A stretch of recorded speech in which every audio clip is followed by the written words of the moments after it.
Hello and everyone, welcome to TBC News. Our top stories. Tanzania clings to diplomacy.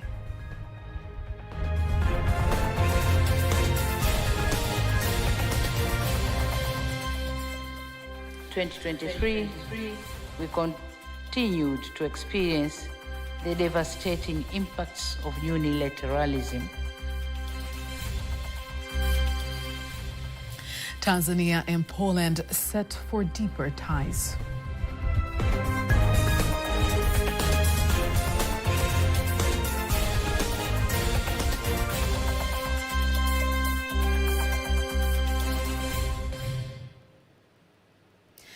Good evening, I am Tanga. You can also follow us live via our YouTube channel, TBC Online. Also, get all the latest news through our Instagram, Facebook, and X pages at TBC Online. President Samia Suluhu Hassan says Tanzania will continue to advocate for multilateralism and be at the forefront to address common challenges facing humanity. Speaking to ambassadors representing their respective countries in Tanzania, together with representatives of international organizations at the diplomatic Sheri party held at the State House in Dar es Salaam, President Samia emphasizes that Tanzania continues to be fully committed to maintaining international peace. Tanzania will continue advocating for multilateralism and actively participating in efforts that seek to address the common challenge facing humanity. In 2023, we continued to experience the devastating impacts of unilateralism, including in the Middle East. President Samia furthermore insists that the country encourages effective use of peaceful settlement, citing the issue of Israel and Palestine conflict. Support the United Nations in maintaining international peace and security to make the world a safer place or a safer place to live in. In this regard, we have and will continue to contribute to peacekeeping and peace-building efforts in Africa and elsewhere in the world. Sheri Party is a ceremony whereby a head of state and various diplomats and ambassadors representing their countries and institutions in Tanzania welcome a new calendar year, and where the president uses the platform to elaborate the country's plans in local and international development engagements. In other news, Prime Minister Kassim Majaliwa has directed all those living in flood-prone areas to relocate on time and reduce the risk of flood disasters, which at times lead to loss of lives and properties. The Prime Minister gave the directive in Dodoma during the question and answers session, insisting the government will ensure that all damages to infrastructure are repaired to allow people to continue with their daily economic activities. Tumelipa jukumu zile taasisi zetu mbili, TANROADS. We have directed TANROADS and TARURA to ensure that they are always monitoring the trend of the rains in the country. And if there is an area that has been damaged, it should be repaired as soon as possible. The government will ensure that the infrastructures will be restored so that communities are back to normal. I urge Tanzanians, especially those who are in lowlands, to vacate to safer areas in order to save lives in times of heavy rainfall. Furthermore, the Prime Minister says the government has received the recommendation of putting President Samia Suluhu Hassan's image in the Tanzanian currency as a way of keeping a permanent record of the country having the first female president. Pictures of various leaders are decisions that were made back in the days, with the aim of remembering the contribution of these leaders to this nation. Meanwhile, Dr. Samia Suluhu Hassan has made a great contribution to this nation. We have received the recommendations. We shall forward the matter precisely to the government while consulting with the Bank of Tanzania. The government has disbursed more than 308 billion shillings to incorporate Lindi and Twara regions at the national grid so as to solve the electricity problem facing those regions. Engineer Fadhili Kalisa, who is in charge of the construction project of the national grid from Songea in Ruvuma region to Masasi in Twara region, says the construction has started and will be completed in 18 months. That we've come to an This project is expected to improve the availability system of bringing electricity to the people, and the contractor has planned it to finish on time. The government effort is caring for the people from Twara and Lindi region has bore fruits. Until now, the power plants are already on site. Once this project is completed, the electricity problem in Lindi and in Twara regions will come to an end.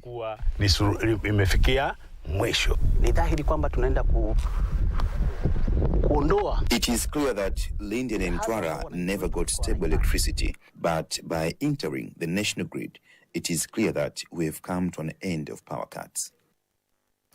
Reports say despite the fact that Lindi and Twara regions produce natural gas used to produce 65% of electricity in the country, recently those regions have been facing shortage of electricity due to the increase of demand and technical faults. Other stories now. The Permanent Secretary of the Ministry of Transport, Professor Godius Kahiarara, says the government has started the implementation of connecting the port of Tanga with railway network to ease the entry and exit of cargo. Here's a report by Bertha Mwambela, read by Kanki Mwagumole. Officials from the Ministry of Transport in mainland Tanzania, together with other officials of the Ministry of Infrastructure, Communications and Transport of the Revolutionary Government of Zanzibar, are here to visit the port of Tanga to eyewitness its performance and hear the Permanent Secretary of the Ministry of Transport Inland Tanzania elaborates on the government's ambitions, plans to improve the port's connectivity. The government's plan is to ensure that it connects these ports. There is a special project to revive the Northern Railway from Dar es Salaam to other regions, whereby it passes through Tanga. And the government has already provided funds and has started to build the railway so that it can withstand heavy loads. And the Permanent Secretary of the Ministry of Infrastructure, Communications and Transport of Zanzibar, Khadija Hamis Rajabu, explains the reasons for the two ministries to meet. We're here for the cooperation meetings between the institutions of the United Republic of Tanzania and the Revolutionary Government of Zanzibar, which have similar tasks. On the other hand, the acting manager of the port of Tanga, Peter Milanzi, elaborates more on the cargo shipments at the port. Mzigo mkubwa unaopita sasa hivi ni ammonium nitrate. The biggest cargo that has passed through is the ammonium nitrate, sisal and raw materials used in industries, of which so far we have already received 4 ships that have brought various industrial materials. Tanga Port is one of the 7 ports operating in the country. Director of Brain Surgery at Muhimbili Orthopedic Institute, MOI, Dr. Lemeri Mchome, says that the use of artificial intelligence in the health sector will revolutionize the provision of health services to Tanzanians. Speaking to TBC News, Dr. Mchome elaborates how Muhimbili Orthopedic Institute has planned to improve health services through artificial intelligence technology. We have started the procedure to make sure that we install the theaters whereby we are going to use artificial intelligence on our surgeries for specialized surgeries like joint surgeries, brain surgeries, and so forth. But also we need to train our people on this technology. By adopting this type of treatment, we are going to increase the efficiency of our services which we are providing to the sick patients who would require our services, but also the number of patients is going to increase, but the outcome of our interventions will also be improved. Furthermore, Dr. Mchome allays the fears concerning the service, which will be delivered through artificial intelligence technology. Will be there, but the doctors or the healthcare provider, regardless of the cadre, they will also operate these machines. So we'll have the communication with the machines. So there is no breakage of communication between you and your doctor, but the machine will act as an interface between you and your doctor to improve the performance of work. So the machine will stay in between patient and doctor, and this will assist on doing more precise work, good outcome in a shorter time. The Director General of the Tanzania Broadcasting Corporation, TBC, Dr. Ayub Rioba, says TBC will continue to preserve the tools and identities that carry the country's history. Dr. Rioba made the assurance when he met and held talks with officials from the National Defense College, NDC, who paid a visit to witness the daily operations of the corporation. Is a report by Somu Mavura, read by Kanki Moigomole. Earlier today, TBC receives a delegation of officials from the National Defense College, NDC. Step by step, the delegation heads to various radio stations, then to the library. This is where many are mesmerized. The TBC Director General, Dr. Ayubu Rioba Chacha, takes them back in the days. Then finally, they arrive at TBC TV studios at Mikocheni. The tour gives NDC a better understanding about TBC.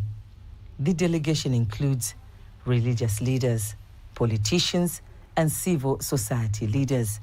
Among what they have learned is the role of democracy and religious beliefs in the national security.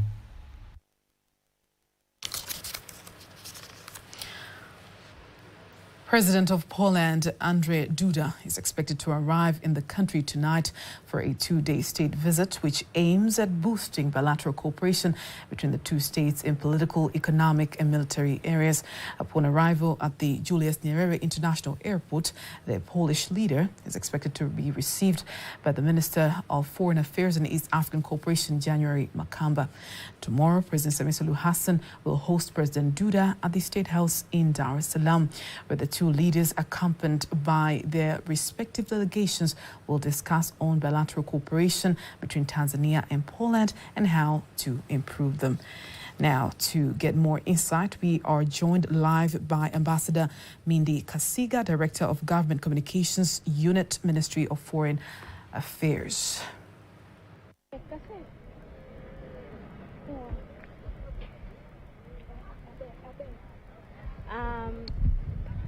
Tuko hapa in English,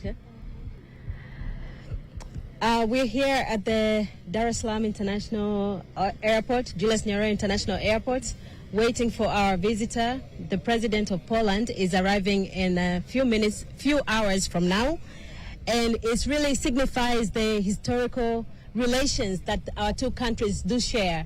We have had historical relations since the beginning of our nation, Tanzania, in 1964. But even before Tanzania's independence, we've been having very good and friendly relationship with Poland.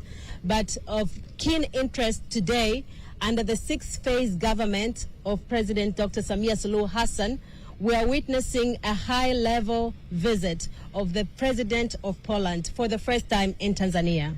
So we are very delighted to receive him. Thank you very much, Ambassador Mindy.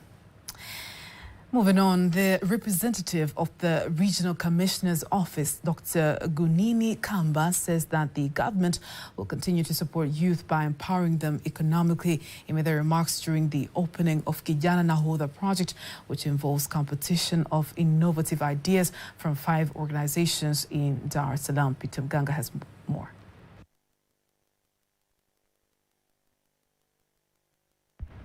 The Young Captains project is a 4-year initiative which aims at empowering youth and improve their economic productivity. And here, Dr. Gunini Kamba explains how the government is committed to creating a friendly environment for Tanzanian youth through economic improvement, while praising the youth's efforts in solving social challenges through creation of innovative ideas. Actually, what we see here with this Kijana Nahodha project is something that is, something that's very good, very wonderful, and if it is well taken, well implemented, I'm sure we'll have a lot of youth being engaged in this project and this program, and in one way or another, they'll sustain themselves economically. On the other hand, various stakeholders here explain how the project helps to reduce social challenges in the community, as well as the expectation of the Kijana Nahodha project for the future. We can invest in that population, help and support, work and support with youth, partner with them so that they can achieve their aspirations, their goals, their dreams, and as they do so, they will be helping develop their communities and their country and contribute to the overall well-being of Tanzania and the Tanzanian people. So my expectation is like these 45,000 youth, they'll be able to support other youth, and the issue of employment will be actually like increased, and then there'll be a lot of people who actually have skills, and the issue of unemployment will be much reduced. Furthermore, some of the participants argue more youth to participate in various social activities, including in the creative ideas creation. This is the only way for the youth to make a system or a business model which can help themselves to employ themselves and live at this economy. Everything which is around us, its potential in one way or another. We can use our West in one way or another to create money or to increase everything, to make our society clean. Kijana Nahodha project is working to ensure youth have access to economic and educational opportunities by empowering tomorrow's leaders by enhancing access to education and life skills. Reporting from Dar es Salaam, Peter Mganga, TBC News. While we're still at Dar es Salaam, the Communications, Trade and Investment Committee of the East African Parliament says Tanzania stands a greater chance to have large investments in the blue economy and become a role model in East Africa. This was said by a member of the committee, David Ole Sankok, during the committee's working visit to the port of Dar es Salaam to observe the effectiveness of the provision of services at the port for the prosperity of the East African countries. We are satisfied with the work being done by the Tanzanian Ports Authority because we have seen that there is efficiency. The port has the ability to get oil tankers in bulk and is able to distribute to all countries of the East African community and other parts of Africa. I urge Tanzania to invest a lot in this area, especially on the blue economy, as this is a gold mine. The chairman of the committee, Francilia Rotazana, says that the visit is part of training, but also she identifies challenges that need to be solved for the well-being of the East African community, while the representative of Dar es Salaam Port, Musa Biboze, assures the committee that the challenges will be resolved so as to improve business in East Africa. It was just a learning, but also a cross-checking of what we have observed with them.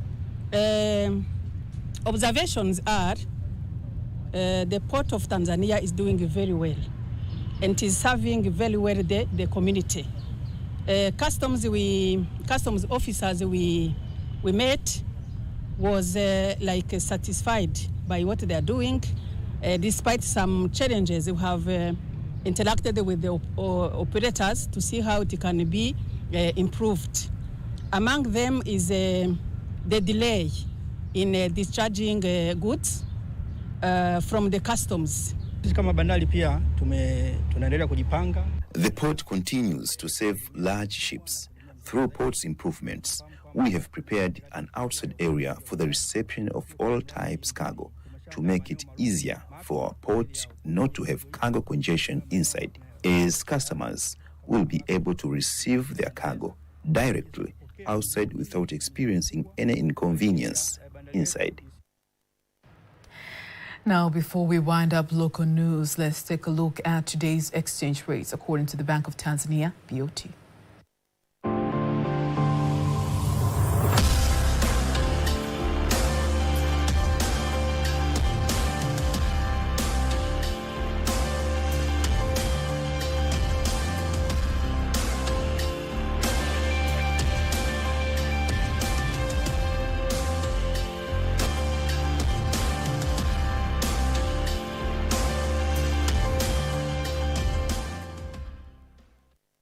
Do not miss TBC News every weekday to know all the latest in exchange rates. Now, stay tuned for all the latest in international news.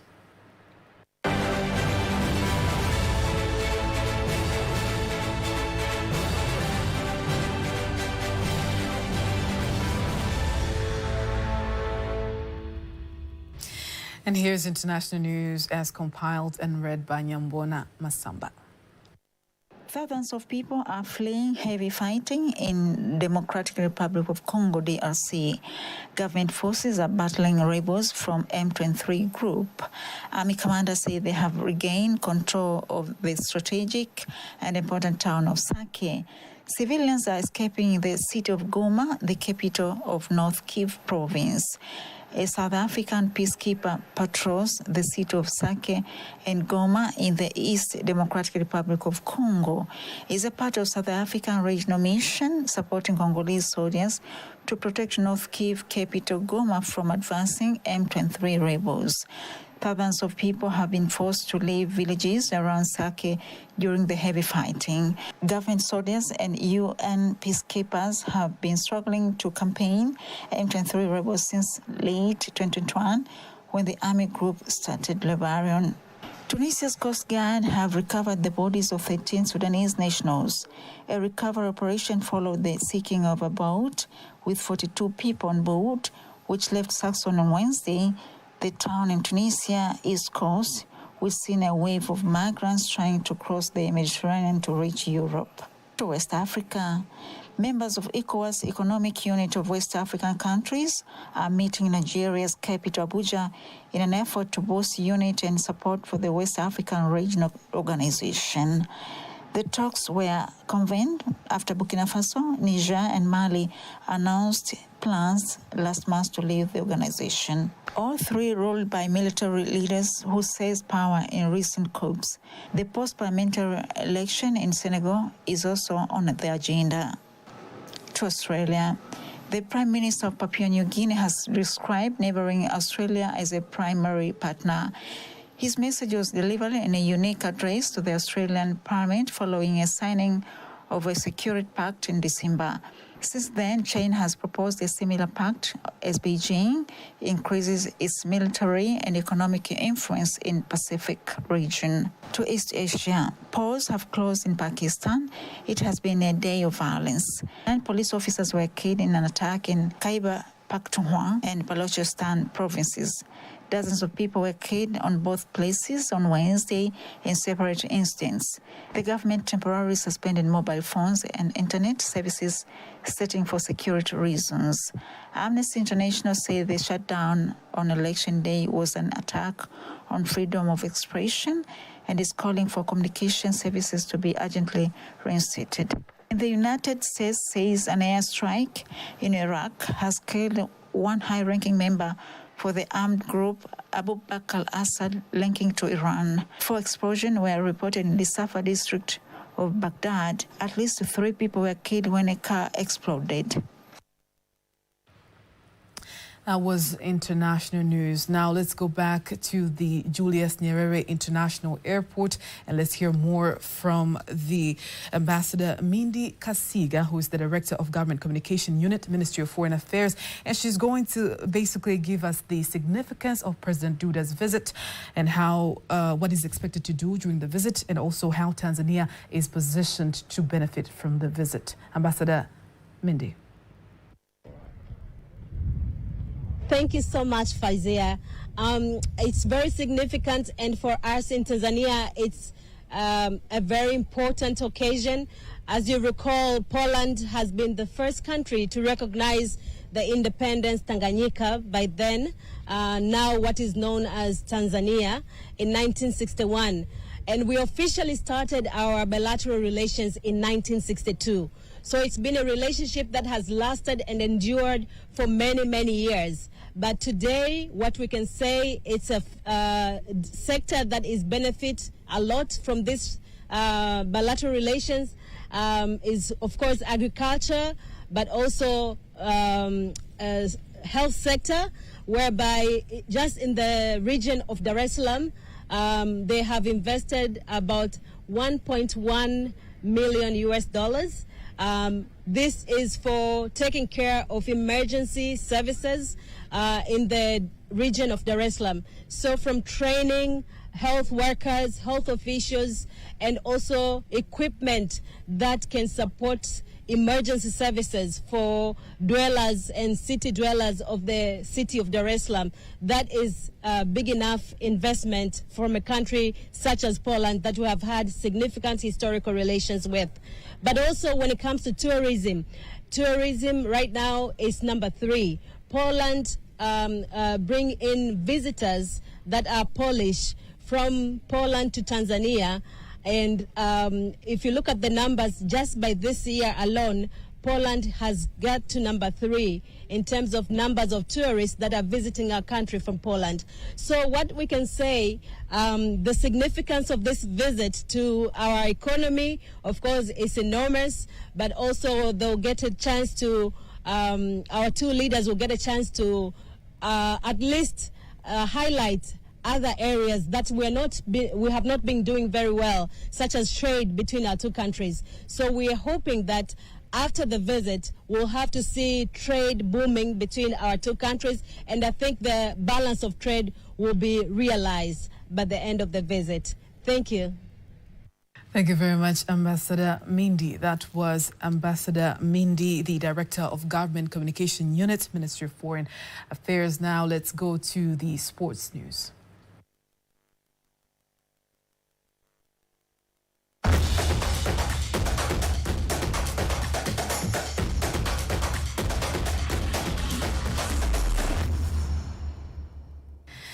And in sports news, African investors have been urged to invest more in sports and culture to create employment opportunities to youth in the continent.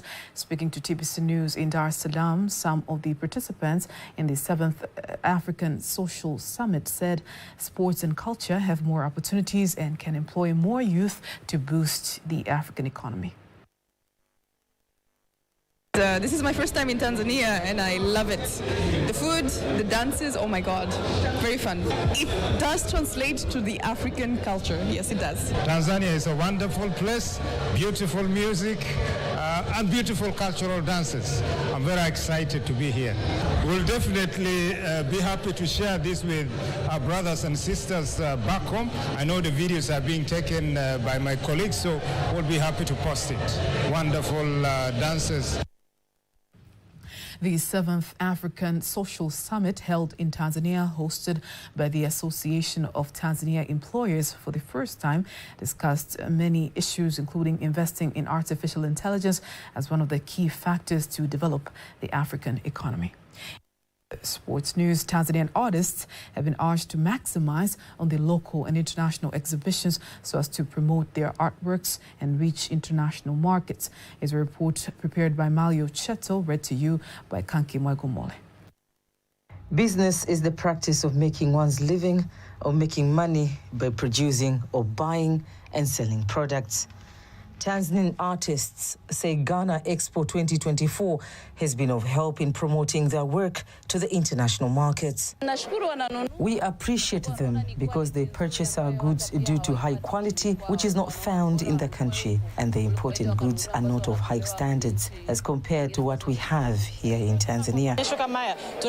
We are very grateful to have such exhibitions because we're meeting different people and opening markets for our goods. The organizer of the Ghana Expo 2024 says they are keen in bringing Africa together through business. To open up the African space for travel and for movement of goods. And in all dimensions, I mean air, sea, and road. So this is something that can be done. And I'm hoping that leaders that are coming will see the need for this to be done and to remove all the barriers. Products, the raw materials located in Tanzania could have been bought by a Ghanaian company, transform it into something finished, and sell it back to Tanzania. It's an African win. We see that the quality is of good leather for which it will last long. So we encourage that Africans should trade among ourselves before we have the best in Africa. Ghana Expo 2024 took place for 2 days in Dar es Salaam, aiming at promoting African intercontinental trade. And that marks the end of our news bulletin for tonight. Do not miss our next bulletin in Kiswahili at 11 p.m. I am Faida Ngaga. Good night.